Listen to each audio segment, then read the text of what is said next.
Hello welcome back my YouTube channel. അപ്പോൾ ഇന്നിപ്പോൾ എന്താ വെച്ചിട്ടുണ്ടെങ്കിൽ ഞങ്ങളുടെ വക ഓണത്തിൻ്റെ പിറ്റേ ദിവസം, അതായത് തിരുവോണത്തിൻ്റെ പിറ്റേ ദിവസമാണ് കേട്ടോ.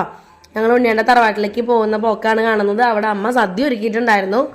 സദ്യ കഴിച്ചു. പിന്നെ ഞങ്ങൾ കുറേ നേരം മിണ്ടിയും പറഞ്ഞ് വർത്താനം പറഞ്ഞിരുന്നിട്ട് അമ്മ നല്ല അടിപൊളി പായസം ഉണ്ടാക്കിയിട്ടുണ്ടായിരുന്നു. നല്ല സേമിയ പായസം. ദെൻ 36 ചോറുണ്ടല്ലോ, 36 കറികൾ.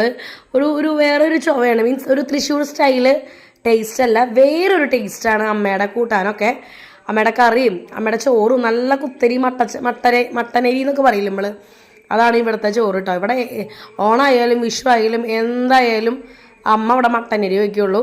ദാൻ പായസം ഞാൻ വിരിച്ച് വാരി തിന്നുന്നുണ്ട്. പിന്നെ ഞങ്ങൾ കുറേ നേരം സൊറ പറഞ്ഞ് കുറുങ്ങിയിരുന്നു. പിന്നെ ഞങ്ങൾ ബായ് പറഞ്ഞു. പിന്നെ തിരിച്ച് പോകുന്ന വഴി ഉണ്ണിയേണ്ട വക ഒരു ക്ലോസപ്പ്. പിന്നെ അതിന് ശേഷം പിള്ളേരെ ഉറക്കം തൂങ്ങി വീട്ടിൽ